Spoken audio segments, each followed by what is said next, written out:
Chest sign and symptoms, acute cough.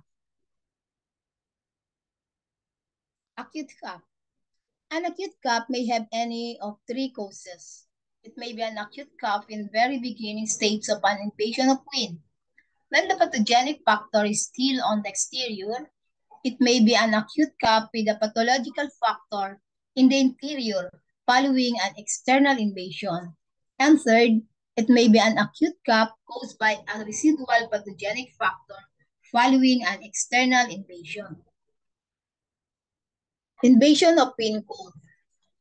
Acute cough with expectoration of white sputum, aversion to cold, fever, itchy throat, slight breathlessness, stuffed or runny nose with clear watery discharge, sneezing, occipital headache, body ache, thin white tongue coating, floating tight pulse. Acupuncture, large intestine 4, triple Barner 5, large intestine 11, bladder 12, and lung 7.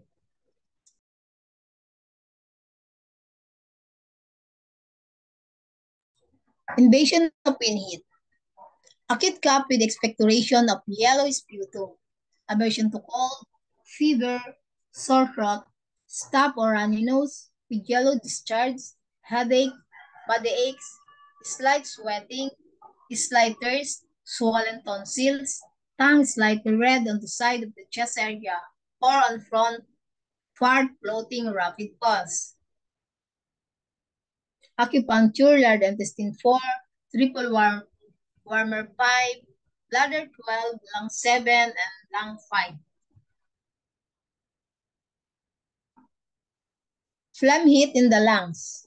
Acute barking cough following an invasion of external wind with profuse, sticky yellow or green sputum. Shortness of breath, wheezing, a feeling of oppression of the chest, a feeling of heat, thirst, insomnia, agitation, red and swollen tongue with sticky yellow coating, slithery rapid pulse. Acupuncture, lung 5, lung 7, bladder 13, lung 1, stomach 40, REN 12, REN 9, REN 5, and bladder 22.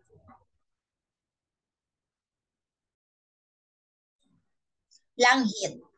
Acute barking cough following an invasion of external wind, expectoration of scanty yellow sputum, slight breathlessness, feeling of heat, chest ache, flaring of nostrils, thirst, red face, red tongue with yellow coating, overflowing rapid pulse. Acupuncture, lung 5, lung 7, lung 1, large intestine 11.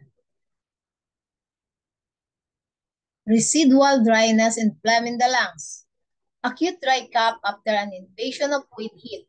Difficult expectoration of scanty sputum after repeated bouts of dry coughing. Persistent tickling sensation in the throat. Dry mouth, swollen and dry tongue, slithery pulse.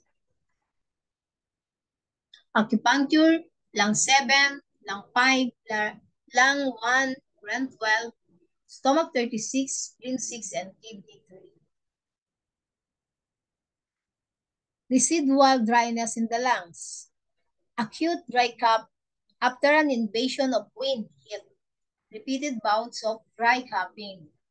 Persistent tickling sensation in the throat, dry mouth, and dry tongue. Invasion of wind dryness. Acute dry cough, invasion to cold, fever, dry throat, sticky throat, dry nose, discomfort of the chest, thin dry white tongue coating, and floating pulse. So clinical note, according to the experience of the author, cough following acute upper respiratory infection are due either to phlegm heat in the dryness with phlegm. For the former, I use Qing Chiwa Tan Tang, and for the latter, Xing Zhao Yui Fei Tang. Correction na lang po dun sa aking pagbabasa ng Chinese. So, ang treatment po natin dyan ay Acute cough in invasion of wind, acupuncture natin yung larynx intestine 4, lung 7, and bladder 12. Acute cough with the pathogenic factor in the interior, so lung 7, lung 5, lung 1, and bladder 13. Acute cough caused by residual pathogenic factor, same as previous. So acute cough, summary, external invasion of wind. Acute cough, aversion to cold, fever, sore throat, runny nose, and bronchial. Heat or phlegm heat in the lungs.